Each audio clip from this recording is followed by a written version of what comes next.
Thanks, Shauna. I am really excited for this discussion. I have the opportunity to be inspired every day by the innovation going on within climate tech. And I'm really humbled to be exposed to so many great ideas. There's so much money flowing into this space. I think 16 billion in the first half of this year alone. But is that money going to the right places? Our speakers today will make the case for why the climate movement will benefit from taking strategic risks on early stage ventures and unexpected entrepreneurs, individuals and organizations that the funding community hasn't typically engaged or rewarded. Amy Defour is a principal at Prime Impact Fund, which invests in transformative technology companies with the potential for gigaton scale climate impact. Prior to that, she was a renewables and power investment banker at the Bank of America. And she also ran early stage social venture accelerators in the Southeast Asia. Welcome, Amy. Thanks, Heather, so much for having me. I'm really excited to be here. And Devishi is the Director of Partnerships for 0 Hour, a youth-led network offering training and resources for climate activists and organizers that want to take concrete action around climate change and environmental justice. She's also CEO of another youth-led organization called Voyagers, which connects Gen Z climate activists with the private sectors.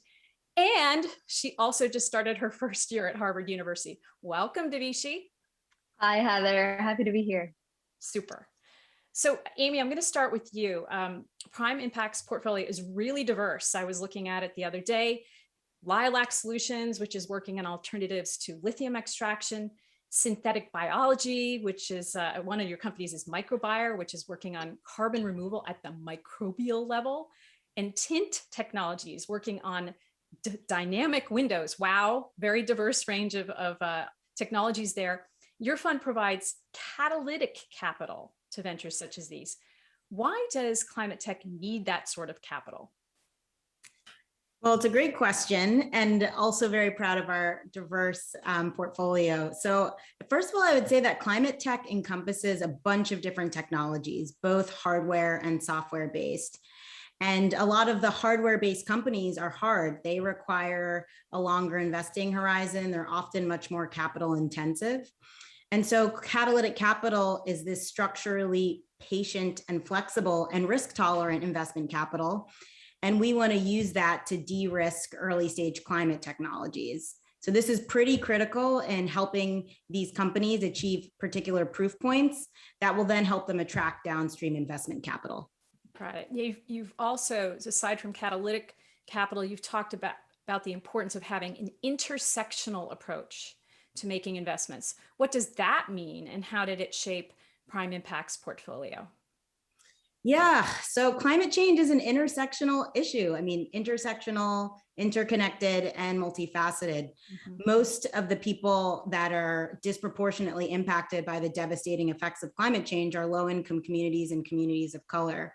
And so while our mandate is investing in companies that have large-scale greenhouse gas emissions reductions, we've also been thinking about unintended negative social and environmental consequences. And so when I talk about an intersectional approach, it's really asking founders and investors to not only think about greenhouse gas emissions reductions, but climate justice, and also what's making a good business. I think a good example of that in our portfolio is a company called Clean Crop Technologies. So they're developing cold plasma technology that can degrade pathogens, toxins, and pests responsible for food waste. Their initial market is in peanuts, and aflatoxin is a huge issue. It can destroy up to 50% of the peanut crop in lots of countries, and particularly in sub-Saharan Africa. It's not only responsible for that, but in food insecure populations, people don't have any other option but to eat this contaminated food, which has been linked to the poisoning of expectant mothers and young children. And so when I say intersectional, I mean, Clean Crop not only focuses on a developing and developed country solution, but also a greenhouse gas emissions impact, but also human health. Mm-hmm. Wow. Okay. Lots of stuff going on there. I know we're going to return to some of that in a moment, but I'd love to introduce the audience to Devishi a little bit. And one of the things I wanted to ask you about, Devishi, was eco-anxiety. It's a very real thing. New research just a few weeks ago suggested that at least 60% of young people are worried about climate change. considering that Generation Z will be living with the consequences of what's happening now, good or bad, that's very understandable. And your generation has proven incredibly savvy at climate activism. So Voyagers, I wanted to ask you about that organization. Your mission is to harness that concern and energy to shape private sector strategies and investments. So you've personally engaged with companies including Salesforce and Unilever. What does that look like? What does that engagement look like? Yeah. So going back to eco anxiety, very much a thing. As you said, Gen Z is definitely going to have to live with the effects of climate change. And that's definitely a massive source of anxiety for young people.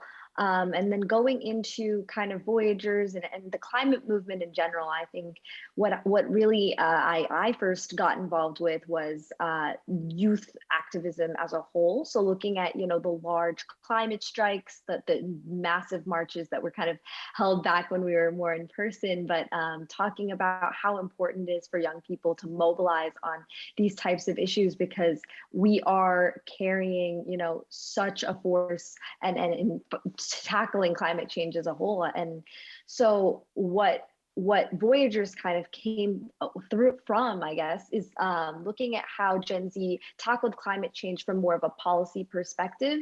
I wanted to translate that right there into the private sector. There's so much work being done, and it's important to bring that to the private sector space, looking at strategies, investments. So right now, it's a very new space and something that we're almost pioneering, which is why I'm so excited for this conversation. But that's a little bit about the youth movement and what inspires us to keep on going.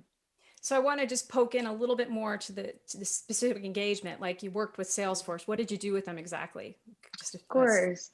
Mm-hmm. Yeah. So it's really important for young people to not only have a seat at the table, but to have the power to flip the table, because that is what we are doing.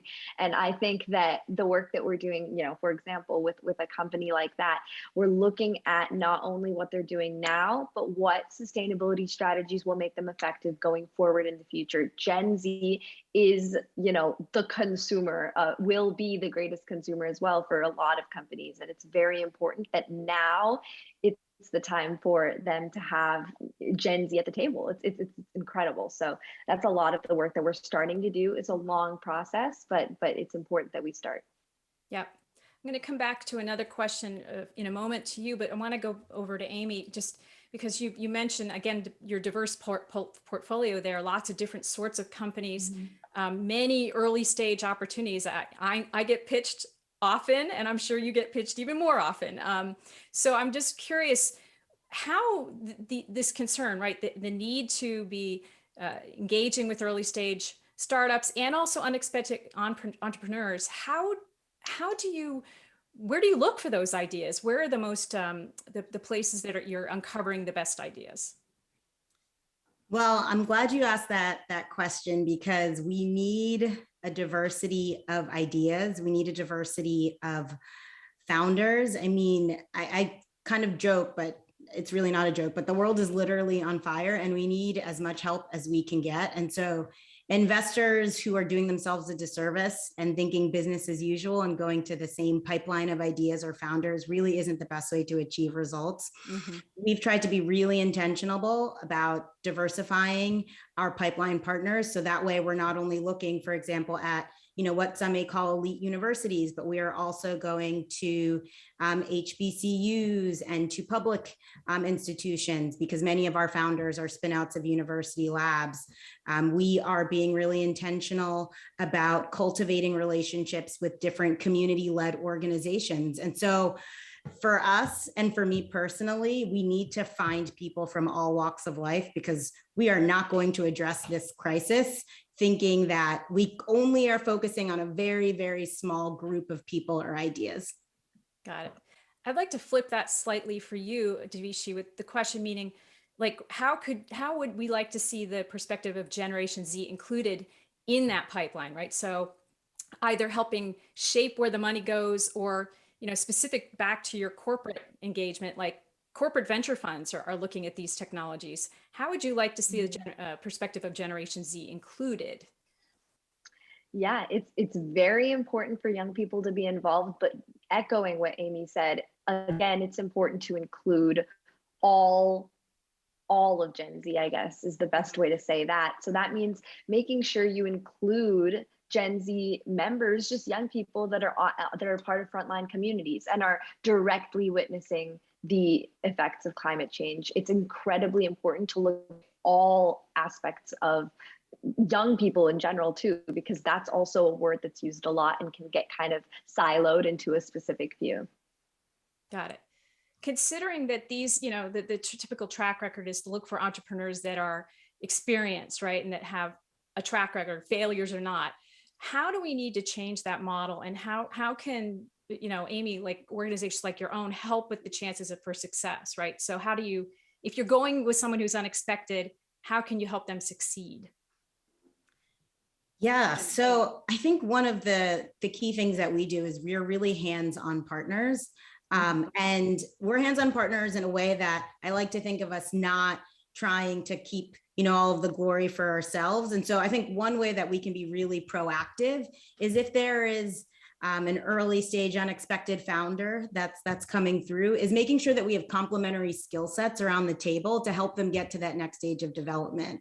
So for example, Devishi is amazing. And so if she had started an ag tech company, an ag tech climate focused company, and I am a climate investor, but I don't have ag tech expertise, I want to be intentional about making sure that I bring someone to the table that can support Devishi in that way. And I think that's one of the kind of tools that investors have to really help these founders get to the next level.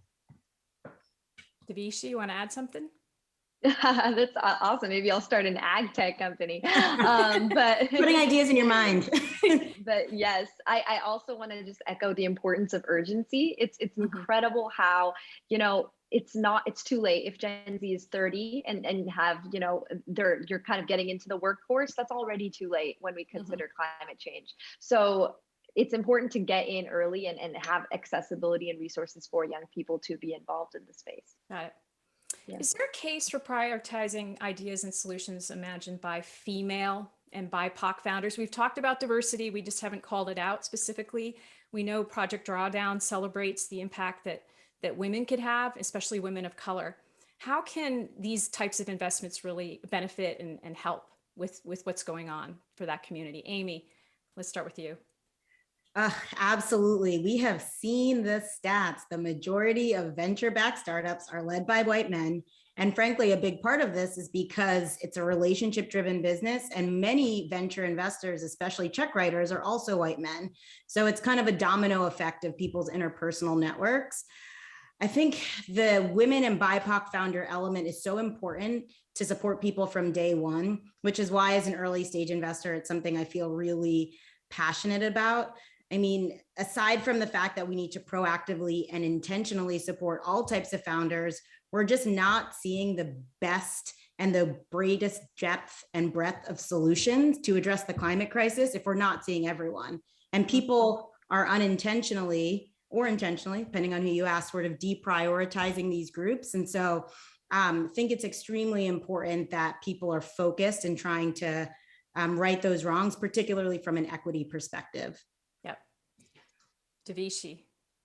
Yeah, I can only echo what Amy said and also add that starts early on. It's really important to provide that type of accessibility before even, you know, looking at colleges, looking at pre-college for students that aren't in college. It's important to make sure that all, you know, young women, BIPOC founders have access to these types of resources and aren't barred by a gateway. All right. Well, we've burned through time here, and I'm going to have one final question for the two of you to just return to the theme of our session. Why should corporations change their attitude toward early stage climate tech ventures and unexpected entrepreneurs? Why are they worth the risk, and how would you like to see the corporations, the corporate venture funds particularly, involved here? Amy, let's start with you, please.